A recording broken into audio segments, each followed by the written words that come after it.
Azzaro Wanted is your daily dose of confidence. The Eau de Parfum is an energizing blend of juniper berries, fresh sage heart, and sensual vetiver. Looking for something more intense? The Eau de Parfum Intense blends vibrant cardamom, addictive toffee accord, and masculine amberwood for a spicier cocktail. Azzaro Wanted is for the seductive, adventurous man who lives to play the game of life. Azzaro. Stop talking. Start playing. Today, we discuss Miro. Listen, when it comes to running client workshops, the dream, of course, is to get those creative juices flowing, right? But typically what ends up happening is thousands of hours get wasted because of poorly facilitated meetings. So I have Maya with me today. She's a consultant who runs Fortune 100 workshops, from leadership training to team building, and she has the insider tip on what makes things work. Maya? Thank you, Jason. I've been doing this a long time. My number one tip is to bring everyone into that visual collaboration platform. So personally, I use Miro, and it's completely changed how I interact with the room. You have to give people a way to feel like they're in the room even when they're not. That's something you can do easily in Miro. Otherwise, they've seen the same slides and format 1,000 times. Falling asleep, eyes glazing over, yawns, all that. Exactly. When people follow me on the Miro board, everyone is literally going on a journey with me. We're adding thoughts, we're reacting, and we're voting for the best ideas. It's great. Connective magic. I like it. That's MIRO.com. When you're ready to pop the question, the last thing you want to do is second-guess the ring. At BlueNile.com, you can design a one-of-a-kind ring with the ease and convenience of shopping online. Choose your diamond and setting. When you find the one, you'll get it delivered right to your door. Go to BlueNile.com and use promo code WELCOME to get $50 off your purchase of $500 or more. That's code WELCOME at BlueNile.com for $50 off your purchase. BlueNile.com, code WELCOME. Hey parents, Greenlight is here to take one big thing off your to-do list, teaching your kids about money. With a Greenlight debit card and money app of their own, kids and teens learn to earn, save, and invest. You can send money instantly, set flexible controls, and get real-time notifications of your kids' money activity. Set up chores and put allowance on autopilot to reward them for their hard work. Then learn about the world of money together. Get 1 month free when you sign up at greenlight.com/podcast. Looking for a fun way to win 25 times your money this football and basketball season? Test your skills on Prize Picks, the most exciting way to play daily fantasy sports. Just select 2 or more players, pick more or less on their projection for a wide variety of stats, and place your entry. It's as easy as that. If you have the skills, you can turn $10 into $250 with just a few taps. Easy gameplay, quick withdrawals, and injury insurance on your picks are what make Prize Picks the #1 daily fantasy sports app. Ready to test your skills? Join the Prize Picks community of more than 7 million players who have already signed up. Right now, Prize Picks will match your first deposit up to $100. Just visit prizepicks.com/play100 and use code play100. That's code play100 at prizepicks.com/play100 for a first deposit match up to $100. Prize Picks, daily fantasy sports made easy. Hello, this is international football commentator Derek Ray, and you're listening to the Ranks FC podcast.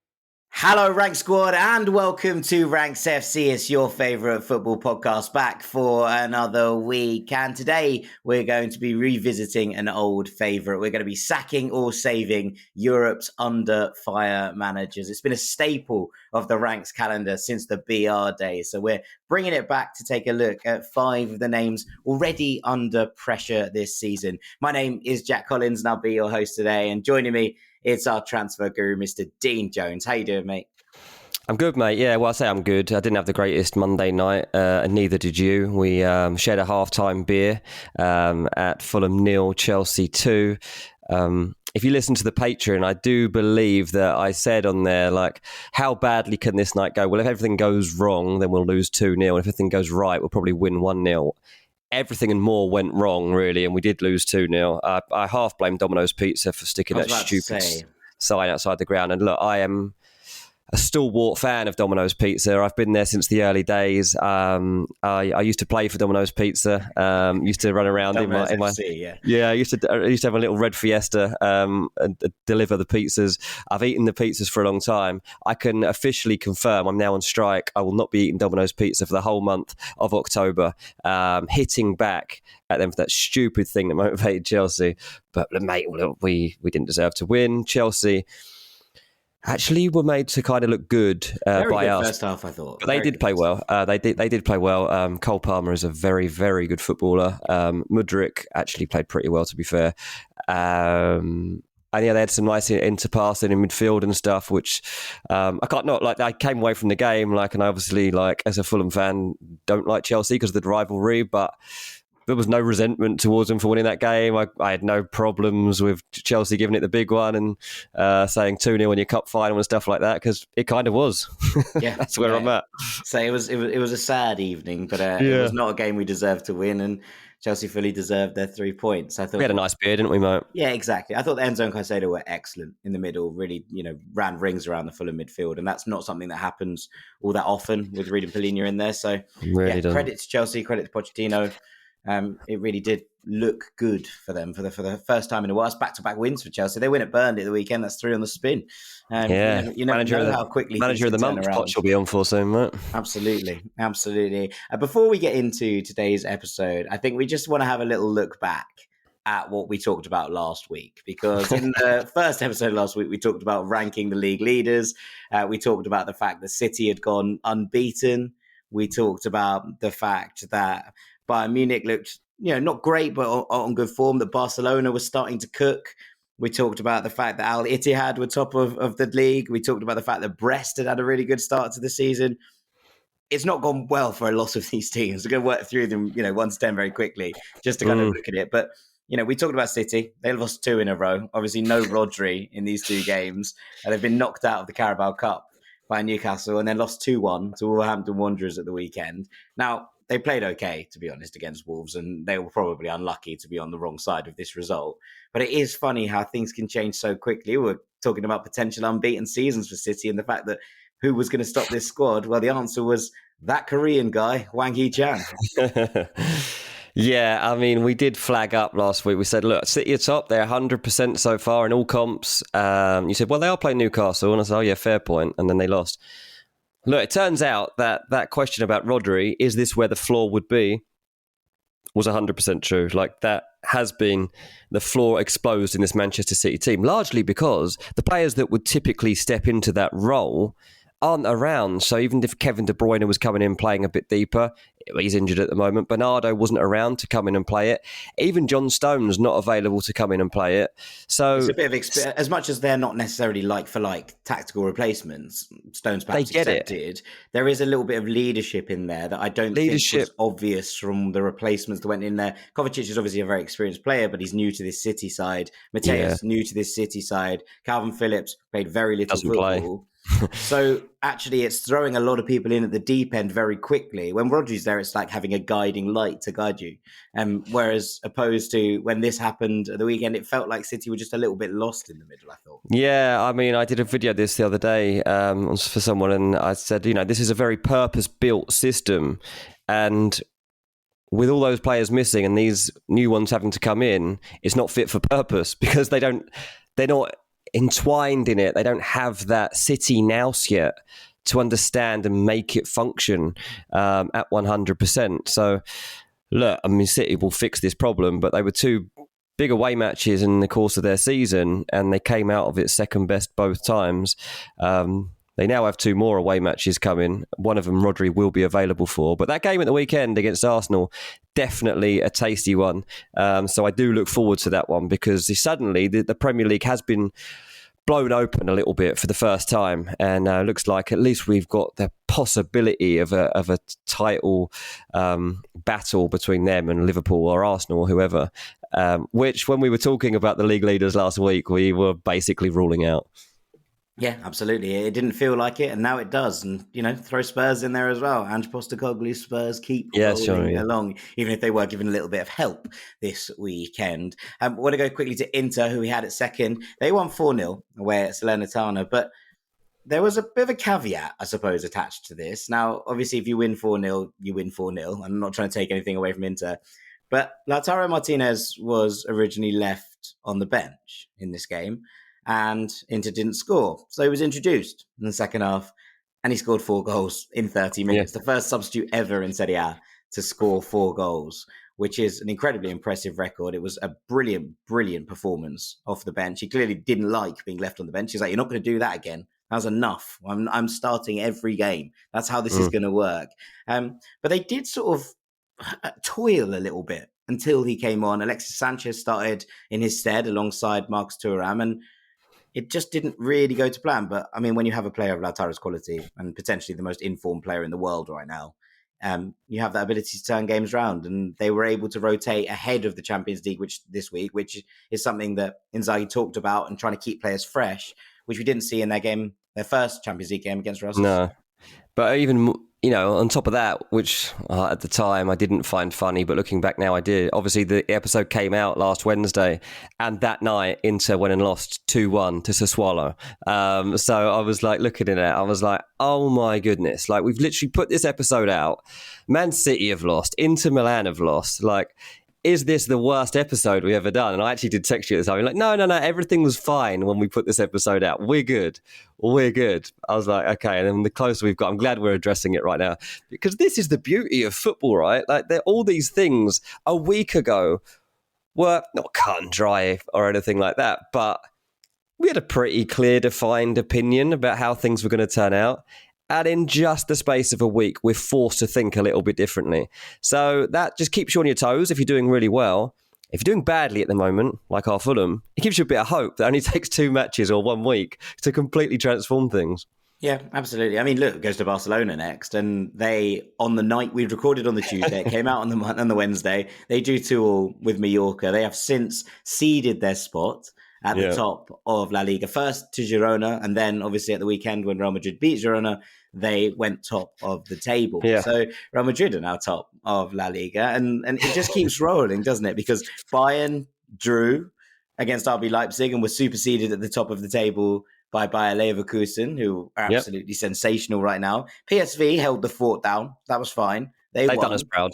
They've done us proud. Sporting were fine. They won 3-2. It wasn't necessarily the simplest task, I think, in the entire world, but they got the job done. But Al Ittihad, they drew, and they've been superseded at the top of the table by Al Hilal. Brest drew. They've been superseded at the top of the table by Monaco. Botafogo drew against Goya, and they have kept their place at the top of the table. Okay, they have a very big cushion. But it's not been, that's 4 games without a win now for Botafogo. Oh, wow. So things aren't as simple as they look there. And Cincinnati have clinched the Supporters' Shield and won their game. So shouts out to Cincy holding things down at the top of at the bottom of the table, but at the top of the table in MLS. So yeah, I mean, it was just something I thought we'd address because it was lots of fun. Yeah. I mean, that's a fun refresh of where we're at in the season, and I'm actually excited that that's how things can quickly change. And I think that everybody, as I say, should be buoyed by this little change of events over the past week and how quickly things can change, especially in these early weeks of a season when things are going well or badly, and quickly, very quickly, things transform. Well, I think this is it. Also, we're looking, mostly, I'd say, at Europe's top 5 leagues, but you look at then and extend that to maybe the 7, and then we look at different places around the world. But at the moment, we thought that City was the most cut and dry of all of the leagues. It probably still is. When Rodri's back, I still think they are probably the best team in the world. But they are only 1 point ahead of Tottenham and Arsenal in the Premier League right now. We've got, it looks like, a 2-way title race starting to form in Serie A between the 2 Milan clubs, which is incredibly exciting in itself, although Napoli seem to have righted the ship as well a little bit, which is interesting. We can see that in Germany that Leverkusen are going to make a tilt at this. And to be honest, there was a moment this weekend where Dortmund went top of the table, despite the fact that they've had a rough start to the season. Their Friday night win sent them briefly top of the Bundesliga. So things are definitely not finished over there, and Leipzig will be that conversation. We've seen PSV and Feyenoord. Now we're going to talk about Ajax in this episode, but PSV and Feyenoord look set to duke it out at the top of the Eredivisie. It looks like we have a race, a big race between the big two at the very least in La Liga, but also the fact that Atleti are now 4 points behind, but with a game in hand on Barcelona in second. And you're like, okay, cool. Atleti win that, and suddenly we're back on with the big three in Spain as well. We're seeing Monaco at the top of the table, PSG dropping points at the moment. Now, I don't think Brest are going to win the title, but Nice look right amongst it this season. Monaco have this really young, exciting team. PSG do not look cohesive yet. I still think this is going to be the best PSG team we've seen in a while. But right now, they're just dropping off the pace a little bit. And the fact that Benfica beat Porto in the Clásico, them, Sporting and Porto separated by just a couple of points at the top of the Primeira table, it looks like we could have title races almost everywhere. I know it's early to be calling that kind of thing. But considering that there were a lot of runaway leaders across Europe last year, it does originally look now that it's starting to set up for a really interesting season. Yeah, it does. Yeah, and I think this is what we want. It's a hard one to gauge because when title races are so open, it's hard to tell whether the quality of the league as a whole have improved or actually the quality is not as good as it was. But I mean, I just want competitiveness, really. As long as the levels aren't too low, I'm all there for competitiveness. And, it's boring if you're watching all the leagues just turn out to be the same old winners. Even if the typical clubs do end up getting over the line, you want them to have to fight for that spot. And it looks like, at the moment, as you say, PSG, who would just be nailed on to win that league, they're going to have to fight back from here. Bayern Munich, they've got a fight on their hands. And that's what we want to see. Like, absolutely bang up for this. Yeah, absolutely. All right, we will leave the first part there. After the break, we're going to be looking at Europe's under-fire managers and the decisions we would make if we were their sporting directors. Don't go anywhere. Welcome back to Ranks FC. It's time for us to get into our main segment and talk about some of the managers who find themselves under pressure. We're going to take this we're going to take a stroke each, Dean. But I'm going to start us off at number 5, where I've put Jose Mourinho of Roma. Now, a win over Frosinone at the Olimpico at the weekend has eased the pressure around Jose Mourinho a little bit, but he's still getting a bit fiery in his third season at the helm at Roma.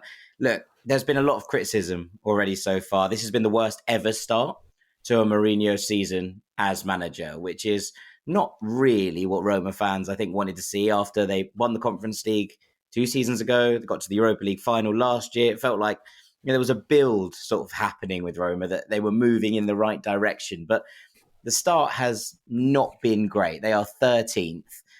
They failed to win any of their first 3 league games. They got a massive 7-0 win against Empoli, and they won against Frosinone at the weekend. But they also dropped points to Torino, and they were battered 4-1 by Genoa, who are newly promoted, and really took them apart. And there was starting to be some criticism around it. And I thought it was an interesting one just in terms of how Mourinho dealt with it. And he spoke ahead of the game on Sunday, so after the 4-1 loss to Genoa, and he was asked if he was the problem, basically, which is not necessarily the kind of thing I would ask Jose Mourinho, because you're going to get a fiery answer. He basically said, I don't read the papers, I don't listen to the radio, I don't watch the TV, but I have friends, I have players, I have assistants, I have people who, even if I don't want to know, inform me of things. I won't accept it. It's not true. I'm not the problem. In football and in life too, there are multiple factors. It's the same when you win. You can't say one person is responsible for it. We all are. Lots of little things are at play in a football club, a business, a political structure, an educational structure, and I know because I've worked in one. It's always multiple factors. I completely agree with him here. Although I would say that when things have been won in the past, Jose Mourinho has very much been like, it's all me. And maybe it's a little bit tricky to come back and be like, no, you can't say that when you win. I would never do that. Yeah, exactly. Look, I mean, in terms of like Roma believing in Mourinho, I mean, I'm sure that has wavered a bit, but the stadium's still full, and like that's been the case for most of his time at the club so far. So that's good. I mean, Mourinho says that he turned down what did he call it? The craziest offer in of work. Managerial history. Yeah. Yeah, so 30 million euros a season after tax to go to Al Hilal was the offer.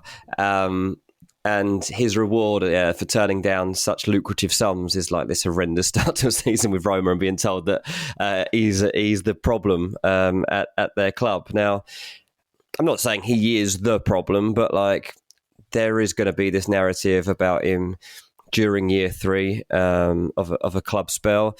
It's just something that was bound to come up, and he's got to now prove himself and show that that's not a real thing. There have definitely been fans questioning the team. I'm not sure whether they were necessarily questioning him, but as you say, journalists have definitely questioned him recently, but the fans have continued to show up. And they do always back their team. Like you see, like Lukaku, when he joined Roma, for example, like they're unveiling like a loan signing and they are like welcoming him like one of their own, like gets his ridiculous welcome into the stadium, like anything you've ever seen for a loan signing ever. But this is just the way they are about their football over there.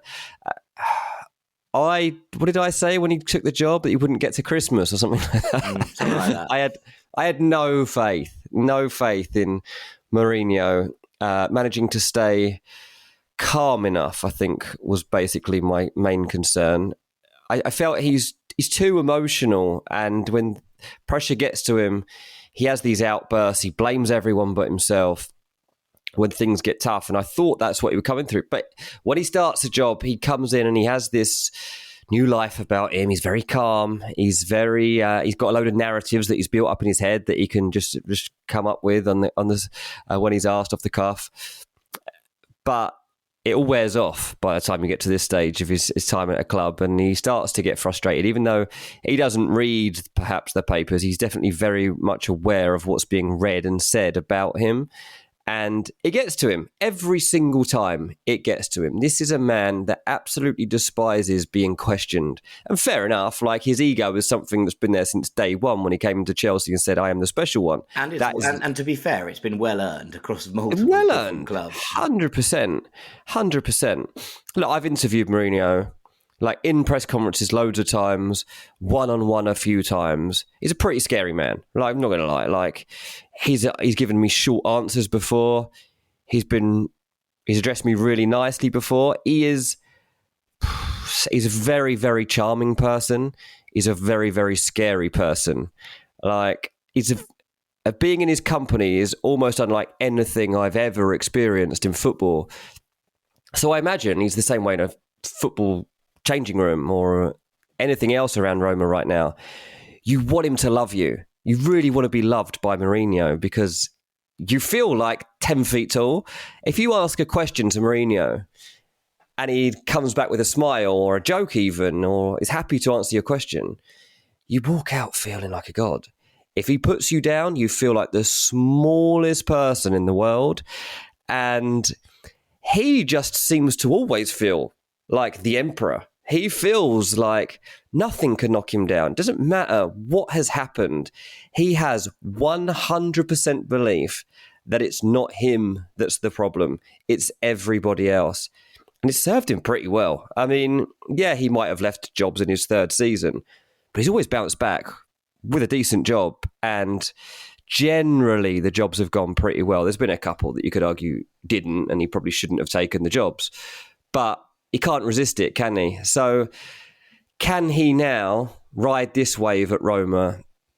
Well, in the short term, but also the long term. Like, can he get to next season? I don't think we'll see him next season. But how long? That's a different question, right? Because I mean, just kind of in the short term, Roma are in the midst of a massive injury crisis, especially in defence, right? Diego Llorente had to go off in the 20th minute or something against Frosinone. Smalling's already injured. Marash Kumbula's already injured. Cristante basically had to fill back in at centre-back. And the fact that Renato Sanchez and a couple of others are already absent, obviously Matic left in the summer. they're a little bit short in them in midfield. So there's lots of different things having to kind of go on, and he's having to sort of juggle. He had to switch formations in the middle of a game recently. He really didn't like it. And he said after the Frosinone, when he said, this was not the day to play a marvellous match. That would have been impossible. We did not have the freshness for it, neither physically or mentally. And I thought that was interesting. But his contract does run out at the end of this summer. So whether Roma extends that or not is a different question, I think. But right now, I think it would be foolish to get rid of Mourinho. But it is definitely something that is being, I wouldn't say considered amongst the Roma higher brass, but definitely something that's being questioned, especially in the media. And I was reading a brilliant article from Nicky Bandini, and basically it ended with this kind of idea that Mourinho had said that Serie A is the most tactical league in the world. There are teams in other leagues with great players, and those great players can make a team great on their own. That's not the case in Italy. But if that isn't the case, then, Nicky says the natural conclusion must be that it falls instead to each manager to build the structures that allow players to express their potential. Roma's early season struggles are not all down to Mourinho, and yet having chosen to turn down the Saudi money and stay, it is still his job to fix them. And I thought that was a really nicely balanced finish to this, because I don't think Roma are going to get rid of Mourinho. There is already talk that next summer they are looking to Antonio Conte to come in and be his successor. Now, whether that's the right idea or not is a completely different question. And I have major reservations about that as a concept, to be completely honest with you. Concept. Well, yeah, exactly. But for now, I think the smart money and the smart move for Roma is to absolutely see this through and let Mourinho get to the end of the season, see where you are. And if it has turned around and gone well, then maybe you talk about extensions. Now, whether either party want that, I don't know. But actually, I think just to let this play out and actually have Mourinho with those 3 years and let him do that at the helm, even if he was to go, he then walks away in a kind of positive manner, right? There's no repercussions. It's not, oh, I love this club and I've been forced to remove myself from it. It's he walks away and it's all love. And it's the fact that it's still all love in the stadium at the moment, I think suggests that this bond between Mourinho and Roma is something that should probably be given the time to last until its natural end. Cool. So you're saying do not sack this man? Absolutely do not sack Mourinho, no. Okay, great. That leads me on to the Premier League. And at number 4, the manager we need to talk about is Erik ten Hag, who is definitely coming under the cosh a little bit at the moment. Man United suffering their worst start to a season in a long, long time. And this really isn't going well. They were lucky, to be honest, to only lose 4-3 to Bayern Munich. They're 10th in the Premier League right now. They've lost 4 of their 7 games and alarmingly have only scored 7 goals so far. And you're just looking at this from the weekend, particularly against Crystal Palace. You're like, what on earth are we watching here? Like, what on earth are we watching? Every time you start to believe United might have a platform to turn things around, it's taken away and they just fall in the deep end. It's an absolute mess. Like, the defeat to Crystal Palace is pretty much as bad as anything that's happened in the years since Alex Ferguson left. Like, the sort of team that they ended up with on the pitch, the sort of atmosphere that was around the club and around the stadium, just such a bad vibe around that club at the moment and around that first team. Erik ten Hag is not totally to blame. He's got injuries. He's been plagued by injuries, and particularly like left back, obviously a massive issue. Every time they look like they've fixed it, that guy ends up being injured, and now you're having to play a new signing there who's supposed to be your new central midfielder, and he starts playing there, obviously. And then Amrabat did well in the League Cup at left back, but then in the league was not the same player suddenly at left back, and he just wanted to be in the middle of the park. You could see that in Amrabat by the end of the second half. He just wanted to be in the middle, and he just looks much better, obviously, in the middle. But he wants to help the team.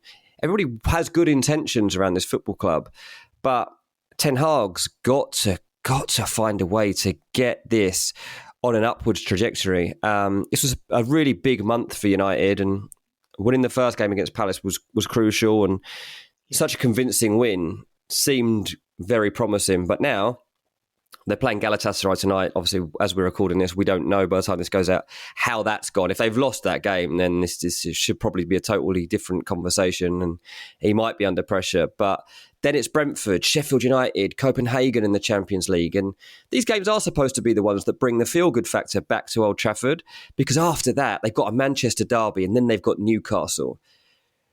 The inconsistencies in this Man United setup make it hard to believe that they are likely to get anything from those two matches in particular. So they have to get something out of these batch of 4 games that they've got right now. And yeah, Ten Hag has to take the blame, but things have got so worrying that there are only a few people ahead of him in the sack race right now.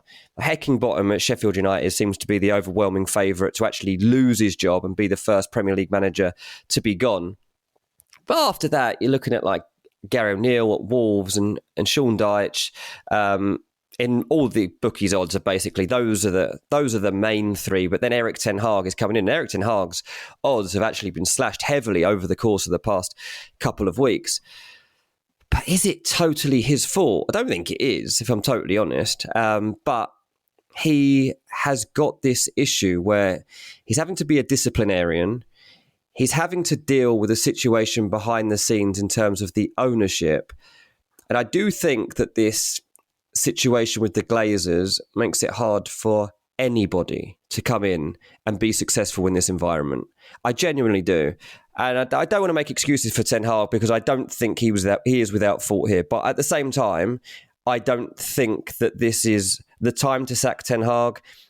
And look, I spoke to someone this morning because I knew we were doing this episode, obviously, just to get a steer on what the vibe was about him actually losing his job. And he's not going to lose his job. Like, they haven't lost patience with Ten Hag yet. Look, United came 3rd last season.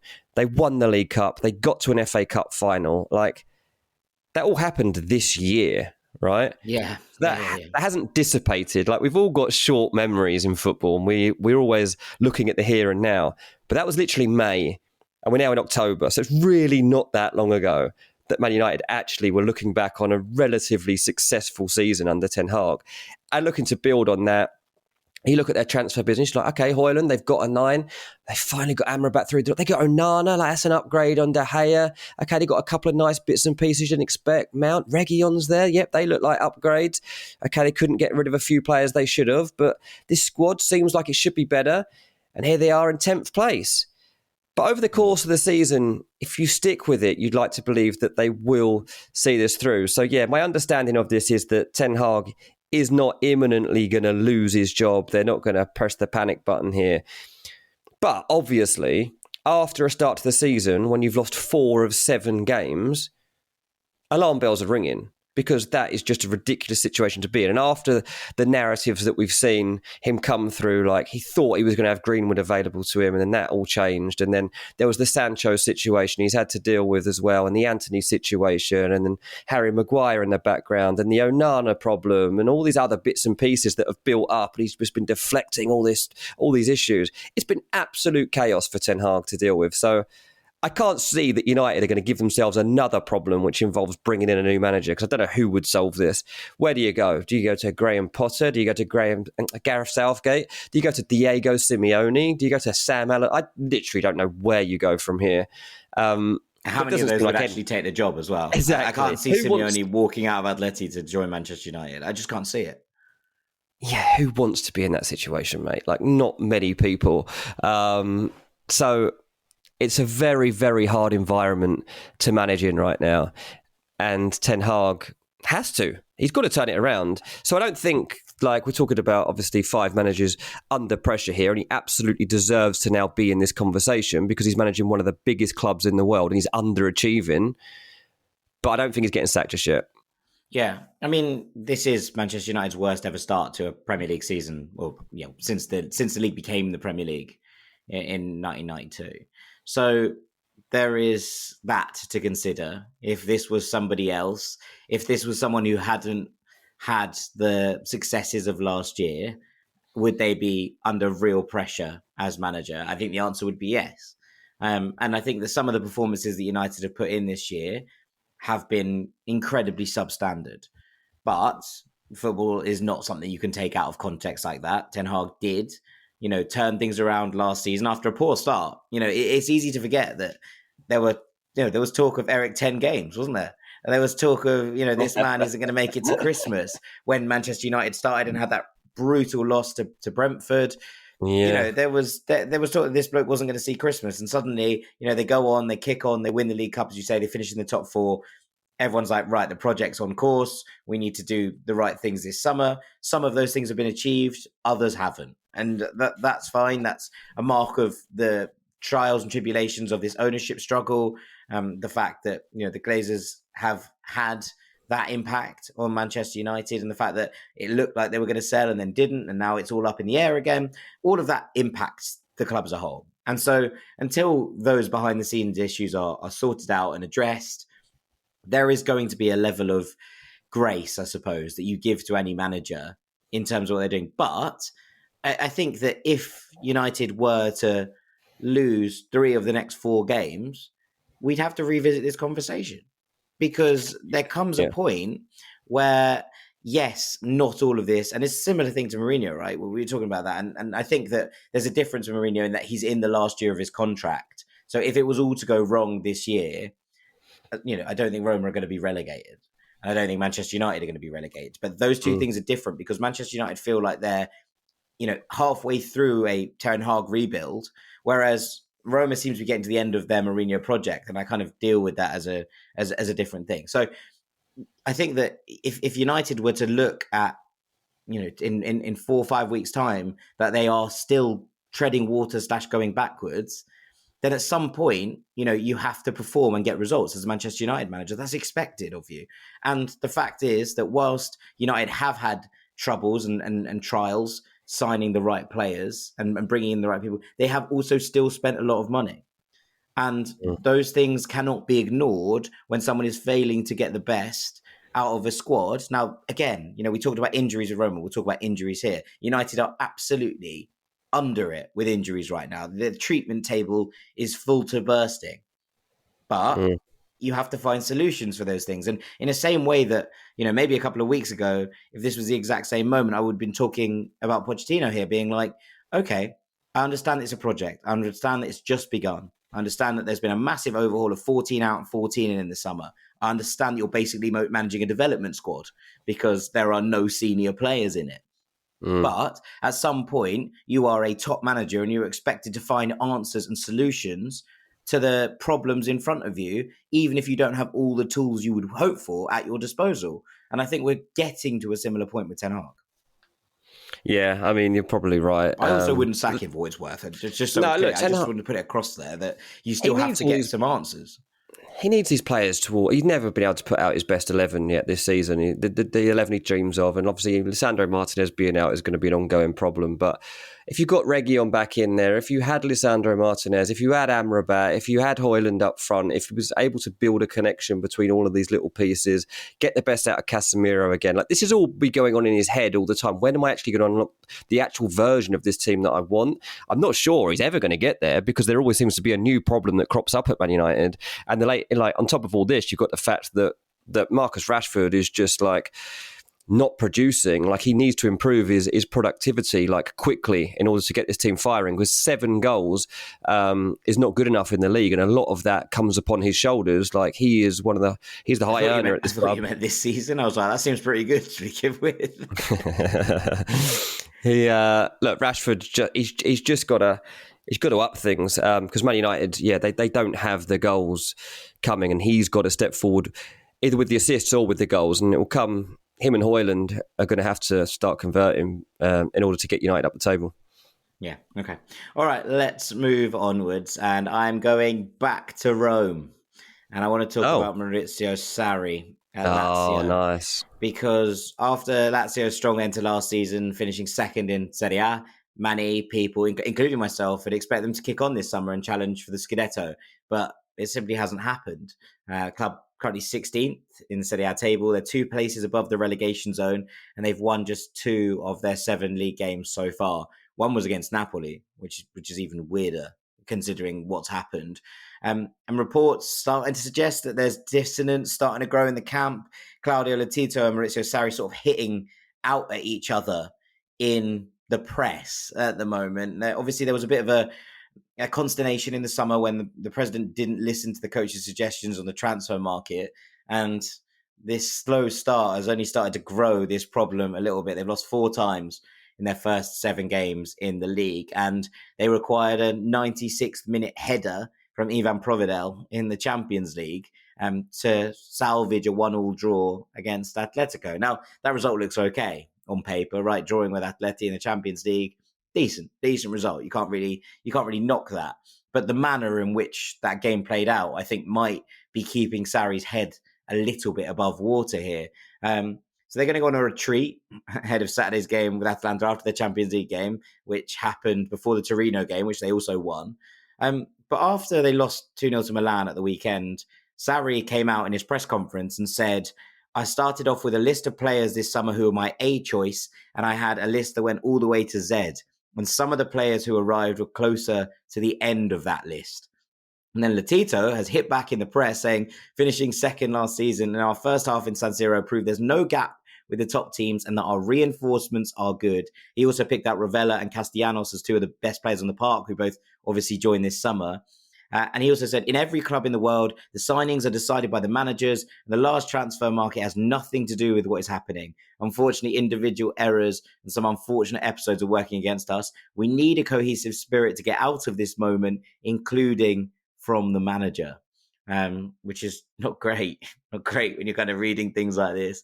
Fans unhappy. Their team were booed off after the full-time whistle, the 1-1 draw with Monza, which was the game before the Milan game. And they were comprehensively outplayed in the second half at San Siro, which have I imagine, added much love to a concerned Laziale fan base. Sarri said after that Monza game, we were too passive. We handed the game to our opponents. We deserved the jeers. Clearly, many things aren't working well at the moment, but as we said before the match, it's difficult to think we can just emerge from this negative moment quickly. We ought to do more, but we're struggling at the moment. We hope the Atletico game would help us kickstart the season, but playing after the Champions League game is tough for everyone because we are not used to it. That seems a bit weird. Lazio have been in European competition for most of the time that Sarri's been there, right? Yes, they haven't been in Champions League, but they have been in the Europa League a couple of years and they've sort of kicked around in European competition. That shouldn't be too difficult. And I find it very strange that this is starting to play out now. Now, there is a thing that Lazio basically aren't known for sacking managers in any sort of trigger-happy way, right? And Sarri is on a big contract for another couple of years, so it would be an expensive decision. But I'd imagine, they go to Glasgow to play Celtic at Celtic Park in the Champions League this week. And if that doesn't go to plan, I think there's going to be big question marks over what this looks like, especially for the fact that, this group is Atleti, who they've drawn at home against, Celtic, who they're about to play. If they lose to Celtic, that might be the death knell for Lazio's Champions League campaign, because Feyenoord are in this group as well, and they're a very good side, as we know. So there's this other thing that hangs over everything, is that Igor Tudor is out of work. Now, he was Marseille boss last year. He parted ways in the summer, and he did such a good job with Verona. And he's sort of just sitting there in the background for any Italian club that is thinking about making a big maneuver. And I just wonder if things don't improve at Lazio pretty quickly, if they might just take that option because they'll be worried that someone else might if they don't. Yeah, interesting. I don't know a lot personally about this situation, but I was reading an article on footballitalia.net, and I'll just read it out because I think it's the best way to do this. Sarri's €4 million a year contract expires in June 2025, but according to Corriere dello Sport, his job will not be safe if the team continue to get disappointing results. Sarri was convinced he would have had more impact on Lazio's transfer decisions following Iglitier's exit last summer, but Latito's centralised decision-making, signing players Sarri didn't really fancy. I think, obviously, like Milinkovic-Savic, like when he left, that felt like a big moment, and that's a difficult player definitely to replace in like every sense. And yeah, I'm not surprised that this is the situation that we're now at. Like, whether it's totally Sarri's fault, if he's not getting his own say on who he wants to bring in, and whether he's having to deal with players that he didn't really see fitting in with his setup, is a different matter, I guess. But Yeah, seems like this one, mate, deserves to be 3 or higher because he seems like he could genuinely go soon. Yeah, it's a really weird one because Milinkovic-Savic was really the only notable outgoing at Lazio this year. Now, obviously, that's a big one. SMS has been a key part of a lot of what Lazio have done for a long time. And not just his ability on the ball, but actually his stature and physical aspect meant that they were able to mix things up, go long occasionally, play the ball in at height and pace for him to bring down and move them up the field. Now, you wouldn't necessarily associate that with Maurizio Sarri's style of football, but it allowed Lazio to become less one-dimensional, I think, in the way that they played. You look at the players that have come in this summer. Now, obviously, they brought Dyche Kamada in on a free after his contract expired at Eintracht. Very, very good footballer, but not the same kind of player as Milinkovic-Savic, even if they play in similar kind of areas on the pitch. Kamada is much more of a technically gifted, sort of dribbly player in a way that SMS probably wasn't, in terms of his long shot ability, in terms of his aerial ability. Yes, he could take people on and he was a good carrier of the ball. We talked about his kind of gliding style before in the same way that Pogba did. But Kamada is much more of a kind of nimble, tricky manipulator of the ball. And they are not similar. But actually, I would say that you look at this and the squad has got stronger generally.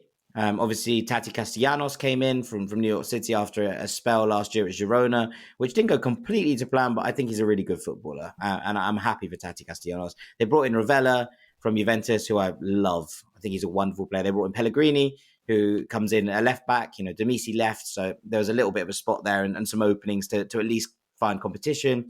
And Guendouzi came in from Marseille with an obligation to buy. For me, this squad looks stronger than it did last year. And the fact that they are struggling, yes, obviously they have to adapt to the lack of an SMS and you have to change your game. But Sarri has had a full pre-season. SMS left on July the 12th. This is not he left on the final day and they'd spent the entire summer planning to utilize his talents in a certain way. Sarri has had a long time with this squad to try and get them to change it up and make things happen. Now, obviously not all of those players came in early. Ravella, Pellegrini didn't come into mid-August. Kamada didn't come into the start of August. Castellanos came in on the same day that Milinkovic-Savic left. But generally, you're kind of looking at this and going, I'm not sure why this isn't quite clicking yet. And I'm intrigued to see if it does. I don't think that Lazio are going to sack Sarri. But I would suggest that of the managers we've discussed so far, he is the closest that I would be to being like, yeah, I'm not miles off pulling the trigger here. Yeah, I think that. And I love Sarri, you know that. Yeah, no, you do, yeah, and that's a fair assumption that he's not fully deserving to be under that much pressure, but the circumstances will dictate that he is, and that's going to be a really difficult decision if things continue to go negatively to stick by him.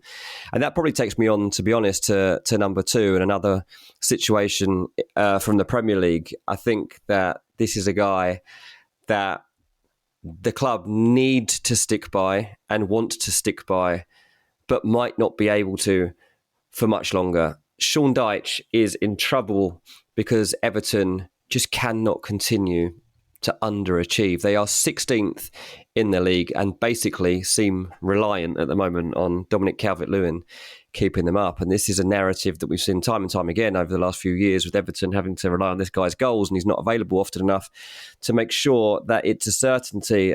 They've had a really bad start to the season. Obviously, it began with Fulham going to Goodison and getting a surprising 1-0 win, really. But then on the back of that, they were battered 4-0 by Everton. They lost against Wolves at home, 3 straight defeats. And then they were heading into this massive game against Sheffield United, which they managed not to lose.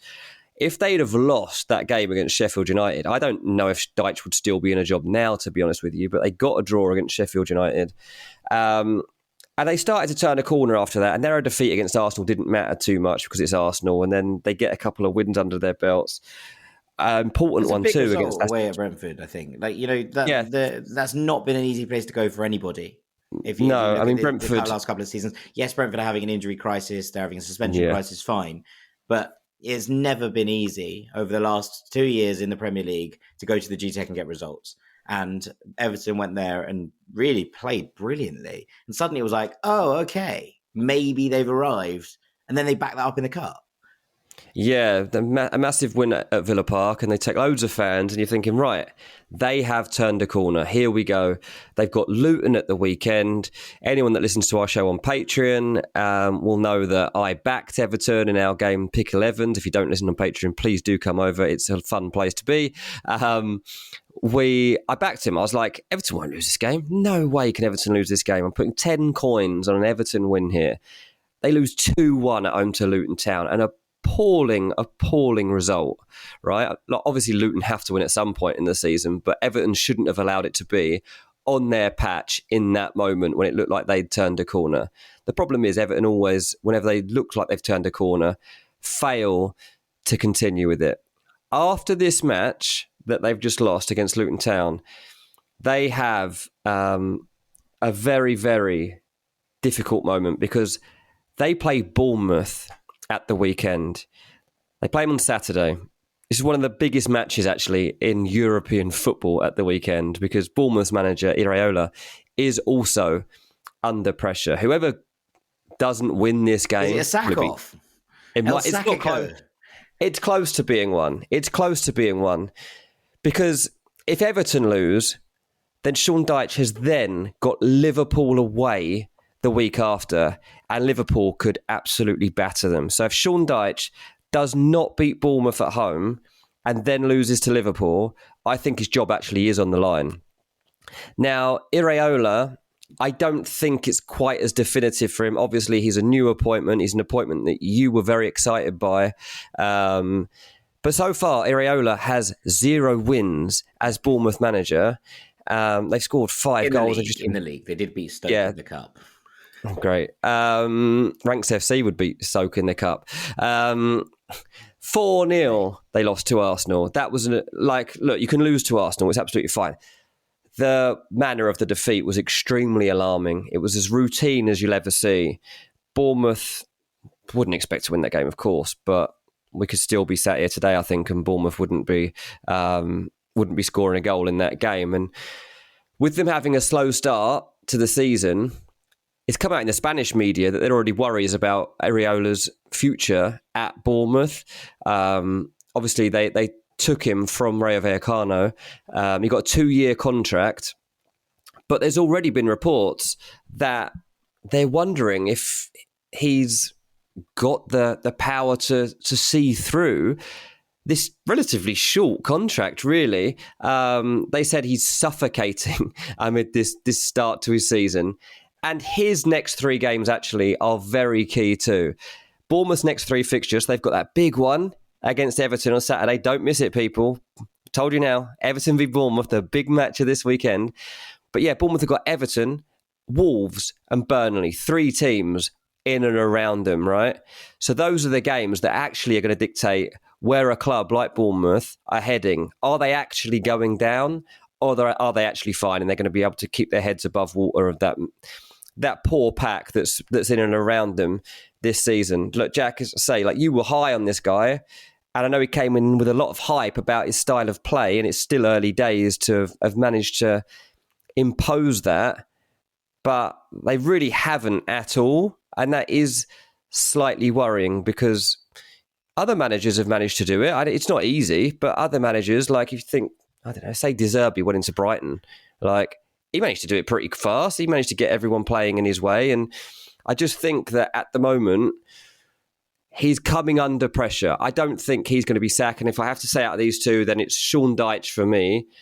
That is prime sacking material. Yeah, he's under more pressure. I think there's something to be added for the fact that then the context of Bournemouth's season probably needs taking into account, because the 4-0 against Arsenal was the first time I've been like, ooh, that's bad. That felt uncomfortable. It felt so easy for Arsenal. It felt like one of those performances you're looking at and going, ugh. A bit like Fulham last night in many ways. But actually, when Bournemouth have played against teams who you'd expect to be more around where they are, they've done okay, right? They drew 1-1 with West Ham on the opening day of the season, and to be honest, they probably should have won that game. They lost 3-1 to Liverpool, fine. They lost 2-0 to Tottenham, who are absolutely flying, fine. They beat Swansea in the EFL Cup second round. They draw with Brentford away, as I just said about Everton. Not an easy place to go and get a result. And they were unlucky there as well because Brentford scored a 95th minute equaliser. They drew against Chelsea in a very, very boring game. Then they lost to Brighton, beat Stoke in the Cup and lost to Arsenal. The teams they've lost to here are Arsenal, we're talking about as title contenders. Brighton, who until the last weekend, are probably the most exciting side in the division. Tottenham, who are up there right at the top of the table under Ange Postecoglou, and Liverpool, who you've put as your second favourites to win the Premier League this year. This is not as bad as it seems, I don't think. I don't think this is anything to hugely worry about. If Fulham had lost of our first 7 games, we lost to Liverpool, Tottenham, Arsenal, and Brighton, you'd kind of just be like, okay, fine. Those are reasonable results. And to have picked up, you'd hoped, obviously, I think, to pick up maybe a point against Chelsea when they were struggling at home, or at West Ham when in that first game of the season when you really came out really fast. Fine. But these 3 games are crucial. We see what Bournemouth are actually like in these games against Everton, Wolves, and Burnley. And the second 2 are both at home. And I will judge Iraola, and I was hot on him, and I have got a little bit more patience perhaps because I watched a lot of his Rayo Vallecano side. Yeah. But I think if he loses all 3 of these games, then he's smack bang in trouble. But I just don't think Bournemouth can do that. Yeah, no, I think they want to stick by him, obviously, and that's why I led this segment on Sean Dyche rather than Iraola, because, yeah, he seems like an easy target. He seems like I don't think he's managing an easy environment either, similar to Erik ten Hag. It's a pretty poisonous place often these days, Goodison Park, because there's been so much going wrong in and around that team. Also, I'm just not completely convinced that this squad is actually that good. And I don't know that anyone would do that good. I'm actually still shocked that they sold Iwobi on the final day of the transfer window, who was one of the very few very bright sparks in the Everton side, I thought. So, yeah, confusing times at Everton, I think. And whilst this takeover looms as well, there's a lot of uncertainty surrounding the club. That's probably the only reason I wouldn't sack Dyche. With all of the uncertainty going on, with the 777 takeover being mooted, with the fact that they're under really, really heavy investigation as whether they're fit and proper owners after some of the other clubs that they have run into the ground, basically. And also the fact that there is this thing that if they don't take over, are Everton going to go bust? There's so much going on behind the scenes. And in a similar way, as you say to Ten Hag, I think maybe just having a steady hand on the tiller for the moment is probably the best thing that Everton could ask for. Yeah, definitely. But look, if they get to be genuinely looking towards being in a fight to stay in this division, it'll go, because they cannot risk going down as they move into a new stadium. It will be horrendous situation for them. And look, there's some teams down there obviously below them. Sheffield United, Burnley, Bournemouth and Luton are currently behind Everton. They've just got to stay ahead of that pack and they'll be all right. Yeah. As soon as they're under threat, and they are under threat because they're only a point outside the relegation zone right now, then it's a nervous time for Sean Dyche. And to say, gets a battering at Liverpool, the knives are out. Well, I'm looking at my watch and it's telling me that it's Big Sam o'clock. Wow. Didn't think that was coming this early in the season. Here we go. And right, let's go abroad one last time. And I would like to take you to Amsterdam, where Maurice Steijn is currently the head coach of AFC Ajax. He was appointed this summer as Ajax coach after guiding Sparta Rotterdam to the verge of Europe last season. But I think it's pretty safe to say that, well, it hasn't gone to plan. I was looking at the Ajax Supporters Association website, talking about the abandonment of the Clasico against Feyenoord, where they were 3-0 down, game resumed, they lost 4-0. And the headline said, "The club is in flames," describing the whole thing as a low point in an even bigger crisis. Ajax are 15th in the Eredivisie table. They have won 1 of 5 games, and they are 1 point again above the relegation zone. They contrived to throw away a 2-goal lead in the Europa League and then another lead against, at the time, managerless Marseille, who would have been in this discussion had they not already parted ways with their manager and appointed Gennaro Gattuso, which is incredibly funny, just so we're all aware. That's going to be a quiet night at the library. Friend of the pod, Mark Geschwind, who you've spoken about before, is a big Ajax fan, co-founder of EIF Soccer. He tweeted this weekend that I honestly hope that we lose in a game against Waalwijk, and I don't care. Steijn has to go. He is terrible. Well, he's got a point, because you have to go back to 1964-65. Johan Cruyff had just joined the Ajax youth team to find a worse start to the season. 1 win and 2 draws. They are 16 points adrift of PSV Eindhoven at the top of the table, although in their defence they have played 2 games fewer. It doesn't help matters that their great rivals Feyenoord are also unbeaten so far this season. They've just absolutely hammered them at home in the Klassiker. There was an Amsterdam paper called Het Parool, which said that the Ajax defending against Feyenoord was stuff you don't even see in the local leagues on Sunday mornings, and described Steijn as tactically laughable. Ajax then, after that game, fired Director of Football Sven Mislintat with immediate effect. Now, there'd been an investigation into some of his dealings with ex-club Stuttgart, who were also investigating him, and it all looks a bit dodgy, to be honest. But Ajax have said that it wasn't because of that. It was because they don't think that he was doing his job properly. Painful reports coming thick and fast, according to the supporters club. Unrest at the club, not only on the pitch, but also on the management side of things. Look, there's huge pressure. Like, Mislintat lost his job. He'd stormed into the training ground ahead of the Feyenoord game, shouting that it was D-Day, and telling Steijn that he could be sacked if Ajax lost. Instead, Mislintat lost his job, but the pressure on Steijn remains. And he said it's naturally a very dark afternoon after that game. And speculation is absolutely rife as to who could replace him. Rafael van der Vaart came out and said that he wanted Louis van Gaal to take the job, but Van Gaal has ruled himself out, saying his health had to take priority. The CEO, who's interim, like the whole club feels like it's absolutely up in smoke at the moment, said it's a difficult period. If it was only easy to flick a switch and turn things around. And on the TV, there was a pundit called Jaap Stallenberg who said it's chaos, complete chaos. They're struggling everywhere, on the field, off the field. They need a dictator, a strong leader to come and sort things out. Now, at the weekend, Ajax looked finally set to snap a 6-game losing streak when they were beating Waalwijk 3-2 in the final minutes, before a collision between the Waalwijk goalkeeper and Brian Brobby meant the game was abandoned.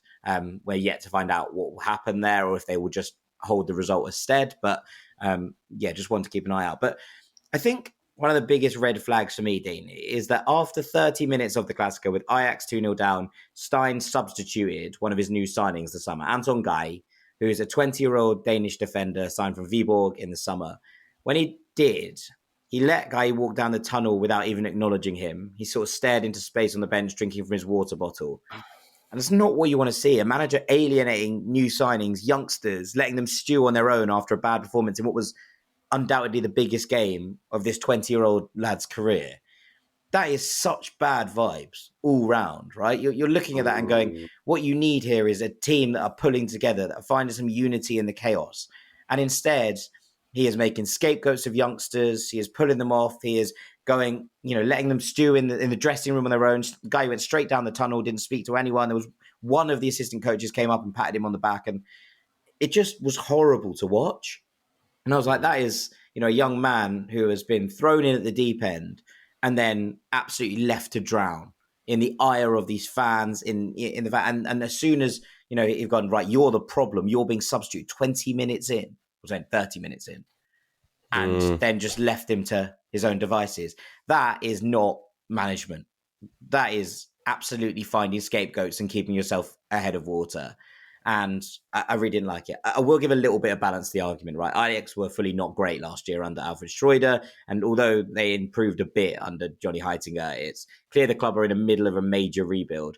This summer, they lost Dusan Tadic, Jurriën Timber, Davy Klaassen, Edson Alvarez, and Mohamed Kudus, which is a lot of ability, nous, and leadership to lose in one summer. And they lost further depth in the likes of Stekelenburg, who might not have played very much, but was clearly still a key figure in the dressing room as one of the old guard. They lost Calvin Bassey. They lost Mohamed Daramy, who was expected to kind of step up and really be a star. And they lost Florian Grilic, who just never seemed to work. They haven't replaced these players brilliantly either, but it's still a squad more talented than they're currently showing, I think. And Steijn seems to be exacerbating the problems rather than repairing them. And for me, this is the easiest one on this list. He has to go. Oh, mate, he's got to go. Expectations are absolutely on the floor with this guy. they've got some nice players, like Forbes is one of those that you'd literally pay to see in the flesh.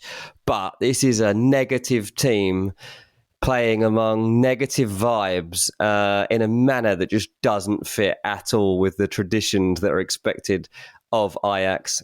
I've watched them a couple of times and live, and both times they get utterly exposed. That midfield is basically like a ghost midfield. It's horrendous. They haven't fixed that. The 2 different times I've watched them were about 4 weeks apart, and it was exactly the same problem. Getting battered by Feyenoord was probably actually expected, to be honest with you. That sums up where Ajax are. They're expecting to get battered by Feyenoord.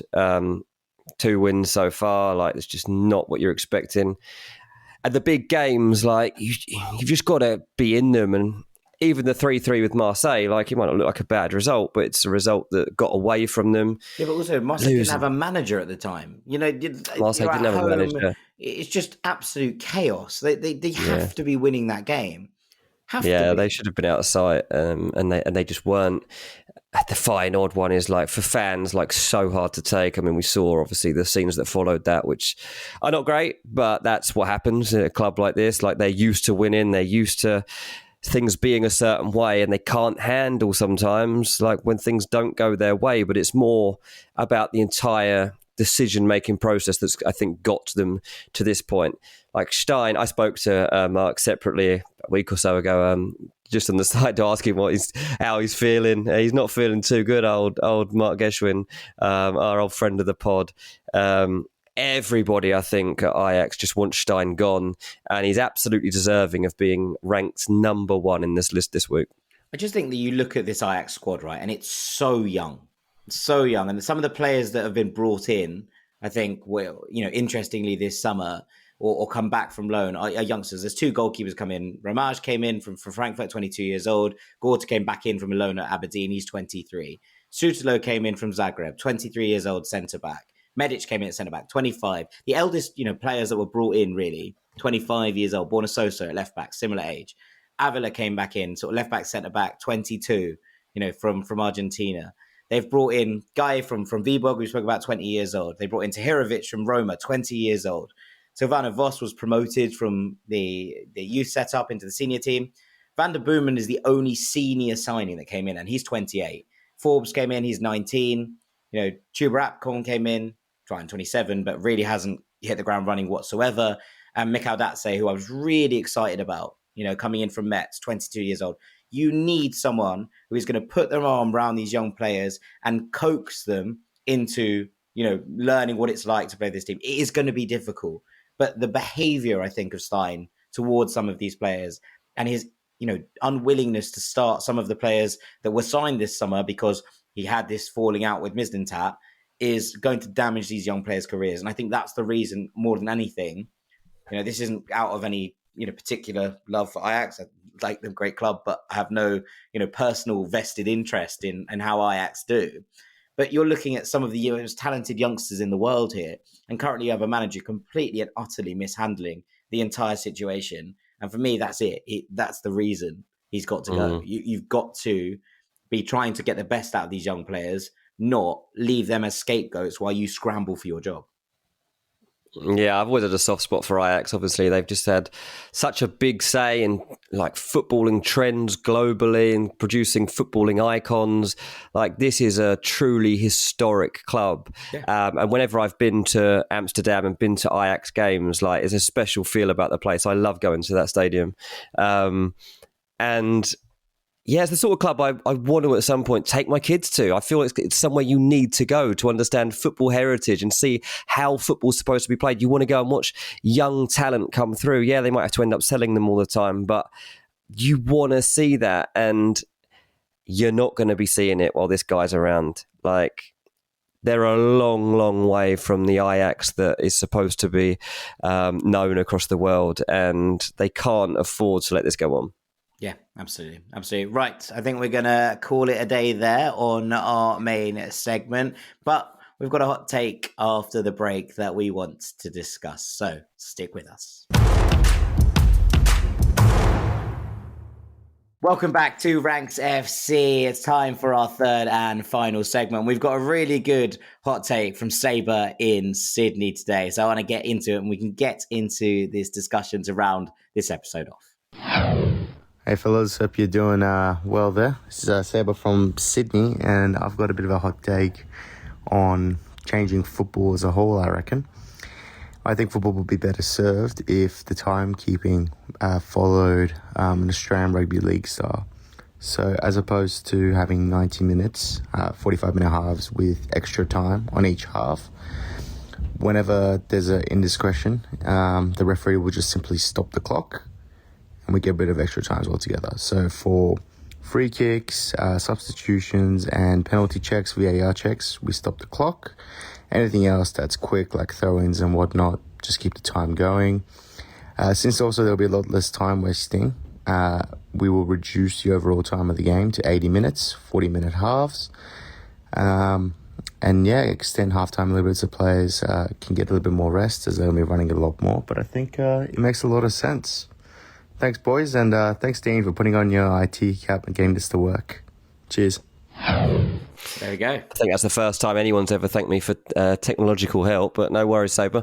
Look, I'm with most of that. I'm not with the idea of 80-minute games. I'm happy with my 90 minutes. I don't think you could play 90 minutes. I physically don't think you could handle it. For who? Me, personally? No, I know you couldn't. It's a separate issue.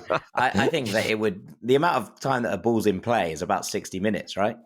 Yeah, that's the tough part of this, because I still like a game being 90 minutes, but I agree with the fact that of stopping the clock, because I don't trust officials with their timekeeping. I like the added time at the end of halves seems made up to me. Like even at Fulham v Chelsea last night, I think we got 5 minutes added time, and I was like, it doesn't seem plausible that it can only be 5 minutes from what I've just watched. Show me where you've got those 5 minutes from. Because the amount of substitutions we've had, the amount of time wasting that we've had, there has to be more than 5 minutes. Like, they could probably still be playing 4 hours later and Fulham wouldn't have scored in that game, so it didn't matter too much. But still, I just find the inconsistencies in the added time to be there. And I'd just like there to be, like we talked on the Patreon show on Monday about transparencies around VAR. Well, let's stretch it to this. Let's see an actual clock of when you're stopping time here. Like, that's what would really please me. And that's what would bring fairness to this too, because, we see a Fergie time and we see, big clubs getting favourable decisions when it comes to injury time, as well as fouls and stuff like that, or penalties. But this would clear it all up. So I really, really like the idea. I was literally talking about this with my friend last night on the way back from Fulham, that we thought that stopping the clock would be a good idea. So I was really glad that this was the hot take that we got in today.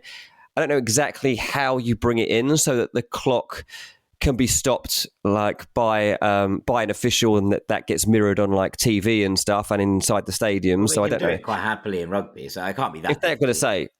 But they can also get all their decisions right in rugby too through VAR, but we can't. So there would be some. I'm sure there's plenty of rugby fans who would disagree with that. Maybe, yeah. I've never watched it, but still, it's a really interesting concept that I do think is going to have to come into consideration now, considering we are getting some games have 4 or 5 minutes of added time at the end of the game, and some games getting 11, 12.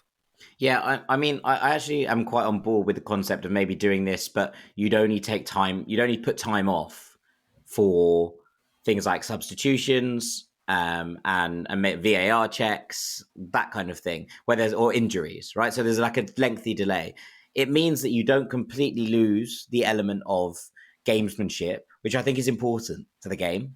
And I've kind of maintained this throughout. Now, sometimes it goes for you, sometimes it goes against you, but there is an element of gamesmanship that I think is quite crucial to the way that football works. And the idea of, taking down the clock a little bit here and there is a really important tool for clubs who are punching upwards, I think, to hang on to results, etc. And those are the things that matter at the end of big games against, the big clubs. If you are 1-0 up and you're just trying to take those extra few seconds, then obviously there has to be a kind of, there has to be some sort of punishment if you overstep the mark there. And I'm not quite sure what that would be. But I think you'd only stop the clock You wouldn't stop the clock for like goal kicks. You wouldn't stop the clock for... No way. No, it's not NFL. We're not having like a corner, stop the game, let's have a chat about it. Right, it's gone out, goal kick, let's have a chat about it. Like, we're not having all that. Like, we're not having a 3.5 hour long game. It would only be for substitutions, injuries, VAR checks. I think those are the three things that you take time off for. But if you could make that work, I think it would add something to the game. I've got to say, I'm with you in that. I think it would help with being able to just regulate this a whole lot more. So, thank you so much to Saber for sending that one in. Top man. An interesting discussion to be had at any given point, I think. So, one we can all look at, and I'm sure that nothing will be done about. So, we move onwards. Right, with that, I think it's probably time for us to call it a day, DJ. This is to say that we will be back later on this week with a Champions League takeaway episode, looking back at the best of all the Champions League action that will drop late Wednesday night, early Thursday morning, depending on where you are in the world. But for now, thank you all so much for listening. Thank you so much to our transfer guru, Mr. Dean Jones. Cheers, mate. I've been Jack Collins, Knave of Hearts. This has been Ranks FC. Please do share this with any of your friends who you think might enjoy becoming a part of the Ranks squad. It really does help us to grow. And also, please leave us a review and a rating on wherever you take your podcasts, if you can and if you'd like to. It would be much appreciated over here at Ranks HQ. Take it easy, gang. We'll see you very shortly later in the week. Peace. Okay, here's how Miro works. See, it's amazing. What's everyone doing at David's desk? Ever since marketing started using Miro's collaborative online whiteboard, he thinks all our other teams should sign up. Why? He says Miro's making his meetings disappear. And if every team gets on it, that means even less meetings. They're using Miro for brainstorms, mind maps, customer research. So could we use Miro instead of having another 100 meetings for every round of feedback? Yep. You can comment, react to ideas, even leave a recording on the board. And what about presentations? There are Miro templates for that. How do you know so much about Miro? I've actually been using it all along. I just used a Miro board to plan the best vacation. Okay, I'm on board. See how Miro users save up to 80 hours every year by meeting less and doing more. Get on board at Miro.com with 3 boards free forever. That's MIRO.com. When it comes to teaching kids and teens about money, practice makes perfect. That's where Greenlight comes in. With a debit card and money app of their own, kids learn to earn, save, spend wisely, and invest. Parents send instant money transfers, create custom chores, and automate allowance, while kids track their spending, set savings goals, and practice money skills they can use today and for life. Get 1 month free when you sign up at greenlight.com/podcast.